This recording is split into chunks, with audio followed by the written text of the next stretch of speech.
Hey everyone, Jack and Fantasy Can here, and a lot has happened since our last video, so let's start talking about it.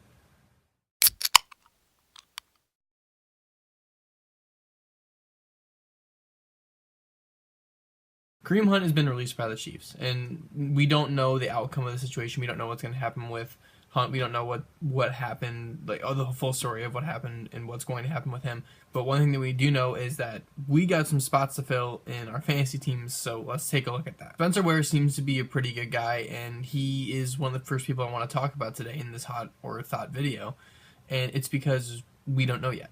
He is the most likely candidate to pick up the role that Hunt has because of his past and how good he's been used, but also we don't really know because they say it's going to be by committee. And even though Ware was supposed to have the majority of the carries and the biggest day out of all of them, he still only got around 50 yards rounded up and a touchdown. We don't know a whole lot about the situation that's going on in Kansas City, but you can guarantee we're going to be keeping you up to date here. So for this week's episode of Hot or Thought, we want to do something a little bit different. From now on, we're going to be giving you just the guys that are going to be hot. It's playoff time now, and it's time to go big or go home, and at this point, you just need to know the facts if you're still in it. The first person I want to talk about is the only non-running back on this list, and that's Jared Cook. Cook is coming off of a 100-yard game and a touchdown against the Chiefs, and has already been extremely good throughout the whole year. It's been strange to watch him take the step, but as we talked about in a couple of videos past, a lot of tight ends are just all of a sudden doing that now. Carr has gone to him, and frankly doesn't really have much of a choice to go anywhere else.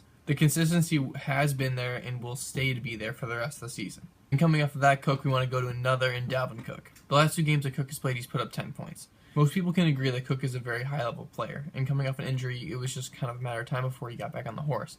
I think that he's there now. I think that he's going to be doing just fine. He's still going to have to split some carries with Murray just because that's how they've been working this season. Especially in years to come, Cook is going to get a bigger role, but throughout the season, he should be getting it too.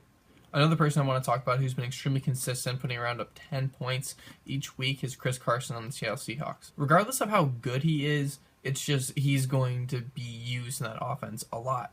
He's a good player. He's not anything like outstanding, but he's a great guy to put in your flex if you need 10 points. He's going to give you that, and we know that because he has been giving you pretty much the whole year. Last person I want to talk about is Lamar Miller, also killing it on the Texans. Pretty much same situation with all these guys, just great options at your flex or running back 2, which isn't your best, but still really solid.